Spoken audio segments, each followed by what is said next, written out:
প্রিয় কবিগুরু রবীন্দ্রনাথ ঠাকুর। রবীন্দ্রনাথ ঠাকুরের শিক্ষা নিয়ে দৃষ্টিভঙ্গি ছিল গভীর ও প্রগতিশীল। তিনি বিশ্বাস করতেন শিক্ষা হলো মানুষের মন, চিন্তা ও সৃজনশীলতার মুক্ত বিকাশ।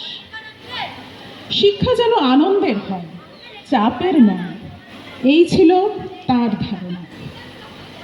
গুরু, ছাত্র ও অভিভাবকের মজার কথোপকথনের মধ্যে দিয়ে বিদ্যার প্রকৃত অর্থ খুব সুন্দরভাবে ফুটে উঠেছে এই নাটকে।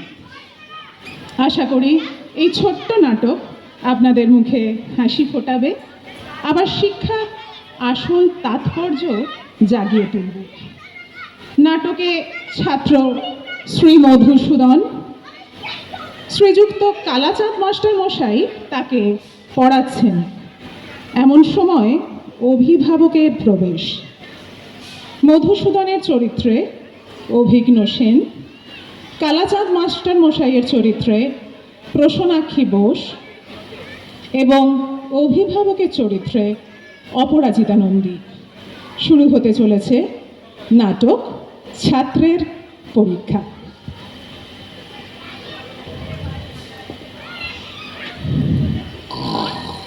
কুমোর পাড়ার গরুর গাড়ি বোঝাই করা কলসি হাড়ি, কুমোর পাড়ার গরুর গাড়ি বোঝাই করা কলসি হাড়ি, কুমোর পাড়ার গরুর গাড়ি বোঝাই করা কলসি হাড়ি, কুমোর পাড়ার গরুর গাড়ি বোঝাই পড়া হচ্ছে তো? কুমোর পাড়ার গরুর গাড়ি বোঝাই করা কলসি হাড়ি, বোঝাই করা কলসি হাড়ি, কুমোর পাড়ার গরুর গাড়ি বোঝাই করা কলসি হাড়ি, কুমোর পাড়ার গরুর গাড়ি বোঝাই করা কলসি হাড়ি, কুমোর পাড়ার গরুর গাড়ি বোঝাই করা কলসি হাড়ি, কুমোর পাড়ার গরুর গাড়ি বোঝাই করা কলসি হাড়ি, কুমোর পাড়ার গরুর গাড়ি বোঝাই করা কলসি হাড়ি, কুমোর পাড়ার গরুর গাড়ি বোঝাই করা কলসি হাড়ি, কুমোর পাড়ার গরুর গাড়ি বোঝাই করা কলসি হাড়ি, কুমোর পাড়ার। মধুসূদন পড়াশোনা কেমন করছে কালাচাঁদ বাবু? আগে মধুসূদন অত্যন্ত দুষ্টু বটে, কিন্তু পড়াশোনা খুব ভালো। একবার বই দুবার বলে দিতে হয় না। যেটি আমি একবার বলি সেটি কখনো ভোলে না। বটে? তা আমি আজ একবার পরীক্ষা করেই দেখব। বেশ, তা দেখুন না। কাল মাস্টার মশাই এমন মার মেরেছেন কি আজও পেট চরচর করছে। আজ এর আমি শোধ তুলবো, একে আজ আমি তাড়িয়ে ছাড়বো। কিরে মধু, পুরনো সব পড়া মনে আছে তো? মাস্টার মশাই যে বলে দিয়েছে তার সব মনে আছে। বাহ, বেশ বেশ। তাহলে বলো দেখি, উদ্ভিদ কাকে বলে? যা মাটি ফুঁড়ে ওঠে। একটা উদাহরণ দাও। কিছু। কি বললি?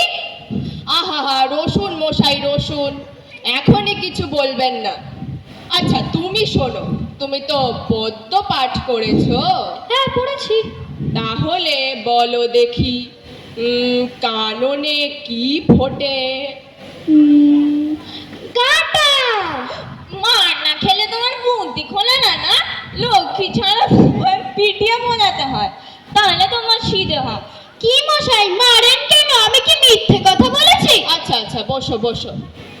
শোনো, বলো দেখি, সিরাজউদ্দৌলাকে কে কেটেছে? ইতিহাসে কি বলে? পোকায়। মার না যত রাজ্যের ভুলভাল উত্তর। আগে নিচে নিচে মার খেয়ে মরছি, শুধু সিরাজউদ্দৌলা কেন, পুরো ইতিহাস খানায় পোকায় কেটেছে। এই দেখুন। ওরে বাবা, আচ্ছা আচ্ছা। শোনো, তোমার ব্যাকরণ মনে আছে তো? আছে। আচ্ছা, বেশ ভালো ভালো। তুমি আমার একটা উত্তর দাও দেখি, কর্তা কাকে বলে? এবং তার একটা উদাহরণ দিয়ে আমায় একটু বুঝিয়ে দাও দেখি। কর্তা, হ্যাঁ, কর্তা আপনার জয় মুন্সি। কেন বলো দেখি? তিনি ক্রিয়াকর্ম নিয়ে থাকেন। আগে ওটা আমার মাথা না, এটা আমার পিঠ। আচ্ছা শোনো শোনো, তোমায় আরেকটা প্রশ্ন করি আমি। ষষ্ঠী তৎপুরুষ কাকে বলে? জানি নে, তবে রে ওটার বিলক্ষণ জানি, ওটা ষষ্ঠী তৎপুরুষ। আচ্ছা আচ্ছা, শোনো মধু শোনো, তোমার অঙ্ক শিক্ষা হয়েছে তো? হয়েছে। তাহলে একটা প্রশ্ন করি। ধরো তোমার কাছে 6.5 খানা সন্দেশ আছে, শুনেছ? 6.5 খানা সন্দেশ। তুমি 5 মিনিট সন্দেশ খাবে, তারপর যতগুলো সন্দেশ বাকি থাকবে তুমি তোমার ছোট ভাইকে দেবে। তোমার একটা সন্দেশ খেতে 2 মিনিট সময় লাগে। তাহলে 5 মিনিট সন্দেশ খেয়ে তুমি কটা সন্দেশ ছোট ভাইকে দেবে?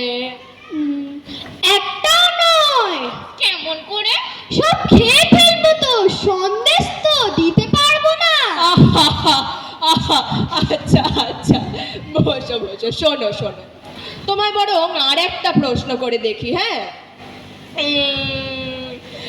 একটা বট গাছ, ধরো একটা বট গাছ যদি প্রত্যহ সিকি ইঞ্চি করে উঁচু হয়, তাহলে যে বট গাছ এই বৈশাখ মাসের পয়লা 10 ইঞ্চি, কত 10 ইঞ্চি ছিল, পরের বৈশাখ মাসের পয়লা সে বট গাছ কতটা উঁচু হবে?